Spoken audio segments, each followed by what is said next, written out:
Hello, dear listeners of the Stay Forever podcast. I'm here today with Eric Chahi. So, Eric, let's start with an introduction for our audience. Who are you and what was your role on the creation of Heart of Darkness? I'm a game designer. I've created games since 1983 for Amstrad, Oric, and one game was Another World before Heart of Darkness. On Heart of Darkness, my role was game designer. I worked on the scenario, on the art direction, and I made many 3D lighting and texture on the game. And I also code the AI of the game with a script language. I lead the creative side of the game. So you did a lot of different jobs on that game. And I think with the game that you did before, Another World, you pretty much did the whole game by yourself, except for the music. How did you learn to do all these different things that are required to create a game? The learning, it has been progressive because when I started in the 80s to program, I was at school. I was 15, 16, and I just wanted to create games. I learned basic language with a friend and a mathematics teacher.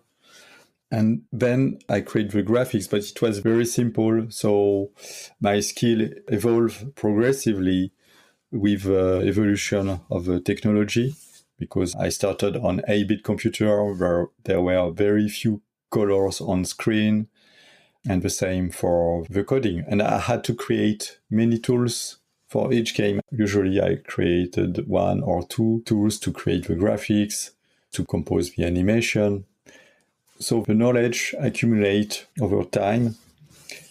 And in 1986, 1987, I was doing everything, but I had to do a choice because that was the time of the Amiga, and the 16-bit computer has a lot of more graphics capacity.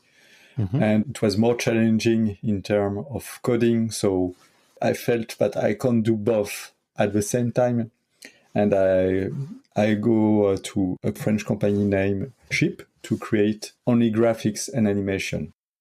Because what I was doing before was working at home, creating at home, and going to a publisher and saying, "Are you interested to publish this game?" Yes. And then had an agreement, and they said the game, and I get some money back. When I went to Chip, I was salary. And after 1 year, I go back to independent again as a graphic artist to work on Future Wars. And that was just before Another World. And so I improved my skill, my graphic skill during that time. And then I go back to programming for Another World. So yeah, that's a bit how I evolved to have the right skill for Another World. Another World belonged to a genre that's called Cinematic Plattformer. And that's the same genre you used for Heart of Darkness. And I guess you took a look at Another World and thought to yourself, okay, this worked well, and this part did not work so well. What did you keep as a foundation for Heart of Darkness, and in which areas you thought you could make a better game with Heart of Darkness? That's a tricky question because the technology always evolves over years. After Another World, I could create another game with the same technology as Another World, another game on the Amiga. But the PC world was coming, and especially the 3D graphics was coming at that time in 1992. So I just want to keep having cinematics, having good animation. But at the very beginning, I wanted to create vector animation for Heart of Darkness. But after 6 months, we decided to leave vector animation because there were more memory on PCs. And the CD-ROM technology was coming too. So you can play video directly from the CD-ROM. So the technology changed the way to create graphics, but we want to keep the same spirit with a cinematographic feeling. And so the key point was no information on the screen, no score, just the character and the adventure. But going to computer graphics was a big challenge because it demands so much work and tool to master. We use 3D Studio 4 and decide to don't follow the trend of computer graphics, which was mainly spaceships or very high-tech things that are very shiny and relatively easy to do in computer graphics. But we create natural environments. That was a lot of challenge. So the first year or years was mainly to create the tools, to master the existing 3D tools to create the game. And one thing that was put aside was use of a script language.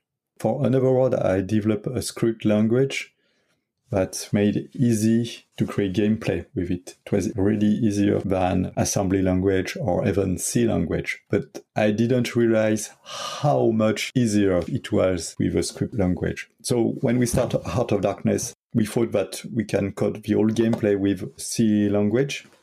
But in the end, it was problematic. And 3 years later, we created a script language to finish Heart of Darkness. But we developed many tools for Heart of Darkness. I don't know if I have to enter into some detail, but it could be interesting.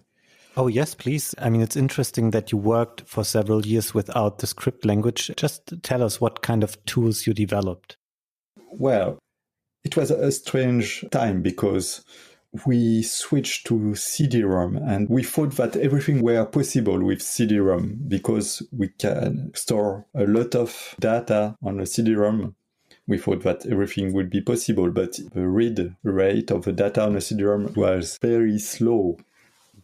And we had to develop our own algorithm to compress all the cinematics on CD-ROM. So we developed compression techniques.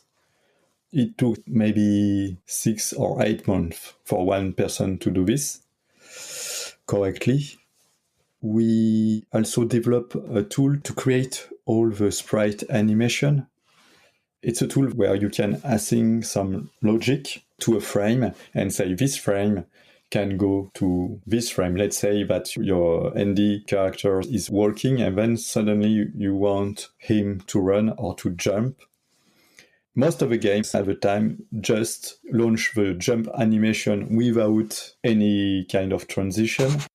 So it's not like an animation movie. It's not very fluent.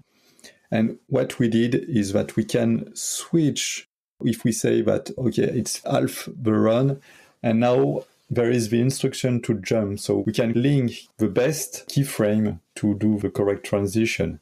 This has been used for all the 2D animation. Christian Robert, who did all the 2D animation, created thousands of animations to have the right transitions. That's why the game has so fluent animation when you control the character.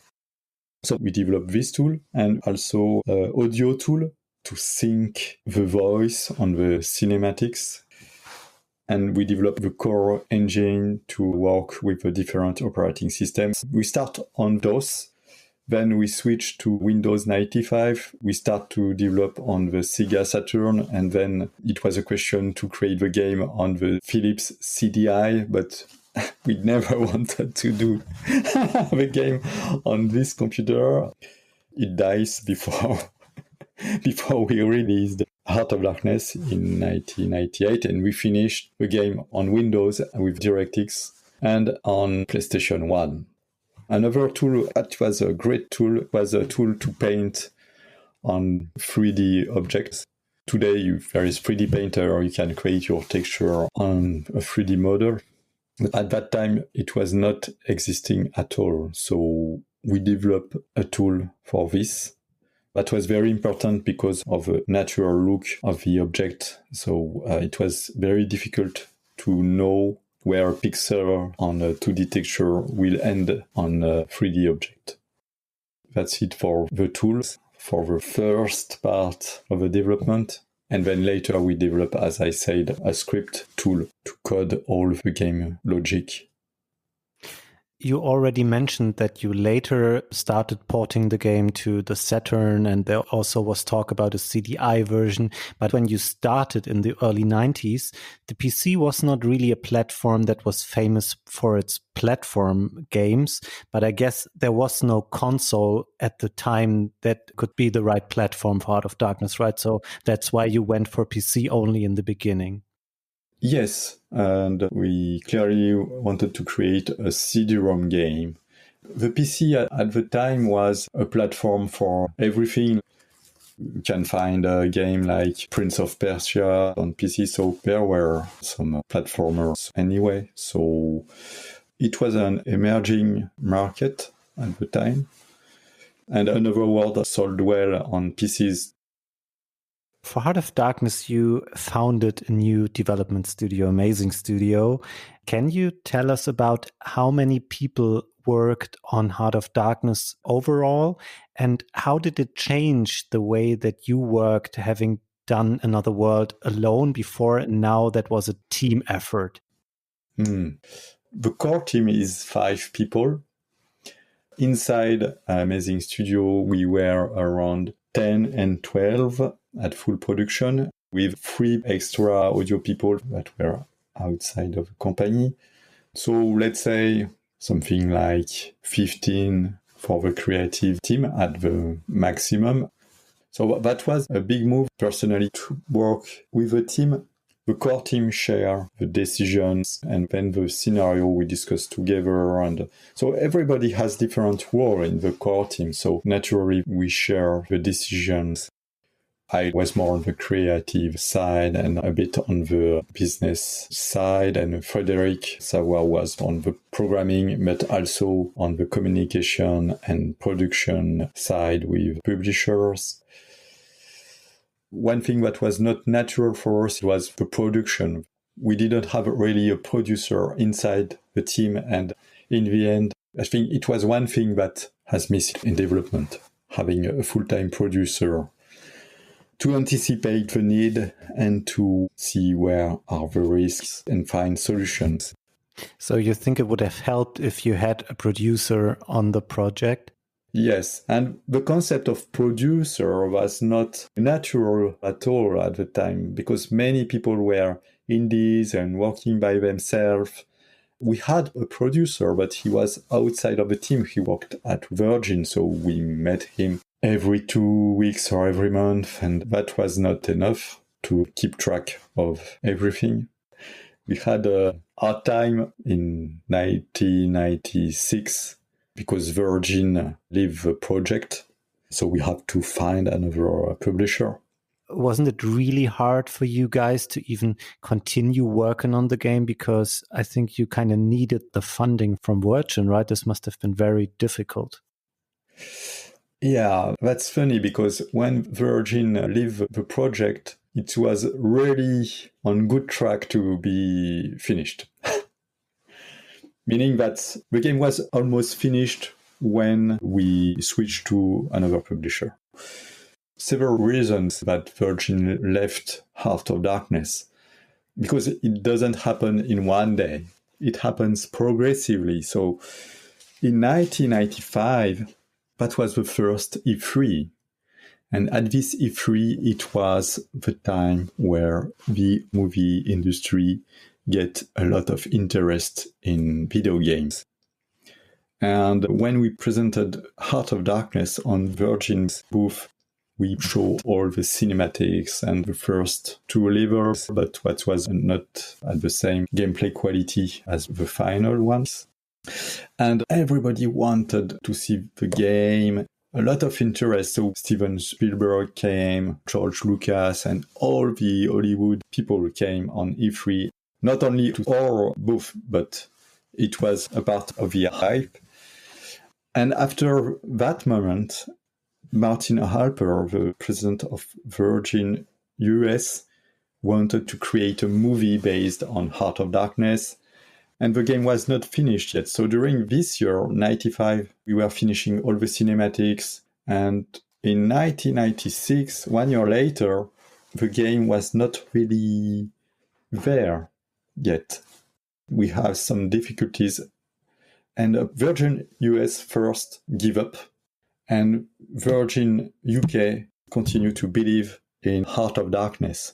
So we had this mixed support, and Virgin started to have a financial issue. So having a game where it's not clear when it will be finished and starting to having financial trouble is not good. So mid-1996, when Martin was very clear about that you have to do something or we will kill your project, it's at that time we decided to create a script language, as I did on Another World. And in less than a year, we finished all the levels. And it is at that point that Virgin UK gave up. So we found Infogrames, a French publisher at that time. For us, that was a good move. It was very scary. But when we go to Infogrames, we can show almost all the levels being finished. And we say, okay, we buy your game. And not only we buy your game, but we will put marketing on it when we release it. So that was all benefit for us. Eric, you mentioned that in the mid-90s, the movie industry became more and more aware of games as a medium as well. And you had George Lucas and Steven Spielberg come over and take a look at your game. If we look at Heart of Darkness, even from a perspective in 2020, it seems pretty much like a playable animated movie.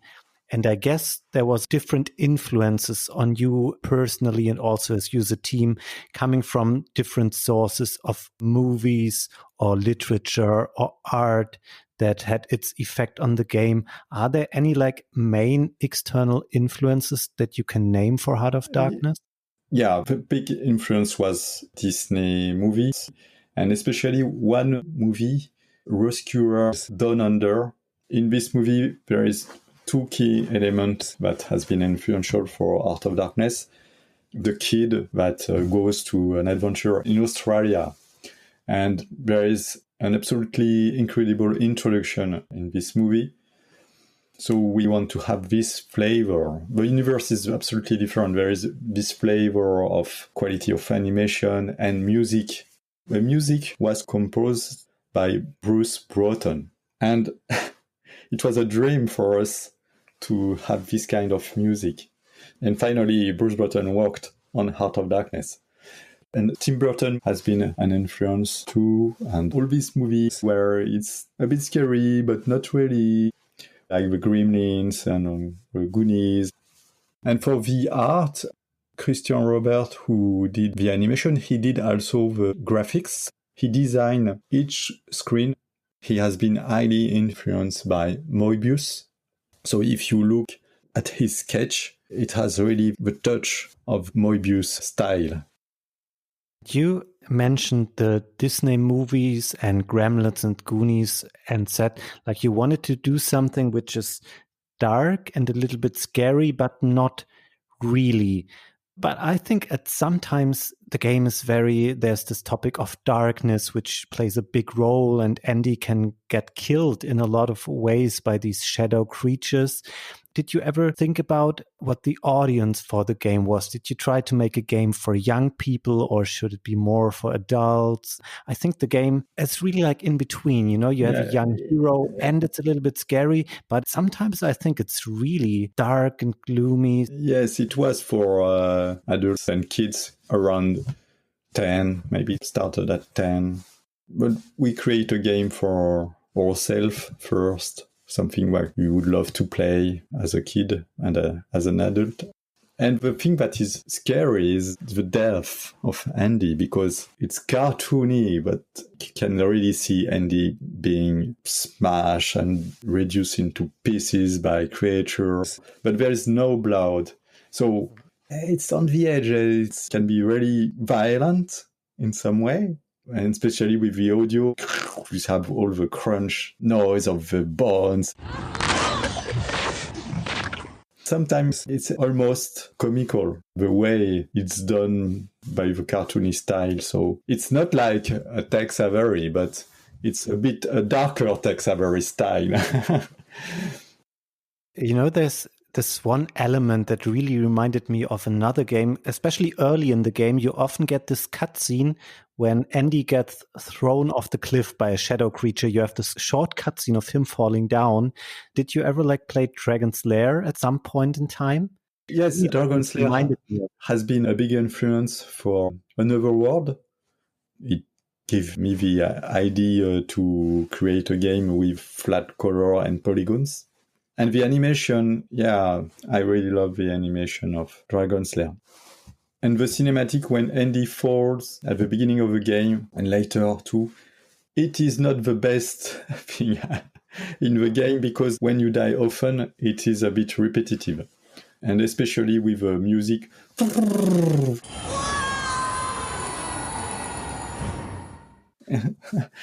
So let's speak about the difference between Another World and Heart of Darkness, because both have cinematics, but the use is very different. Well, there is an introduction cinematic in both cases, but later in the game, the cinematics in Another World are more used as punctuation into the action. And in Heart of Darkness, cinematics are used as a story part between levels. And the falling scene at the beginning of Heart of Darkness, when you die, is a cinematic punctuation. But this one don't work so well. And there is later another punctuation again. You climb on a skeleton and then the wall is exploding with beasts arriving into the scene, and one of the monsters take the gun of Andy and eat this gun. So that was typically a punctuation inside the gameplay like it is in Another World. In that sense, Heart of Darkness is more a classical platformer than Another World. Another World blend more of the cinematics and the gameplay. Let me get back to kind of the atmosphere of the game for a second. When did you decide, or why did you decide to put the amigos in the game, which show up after about a third of the game, I think? Are they there to lighten the tone and make it a more happy game than it would have been without them?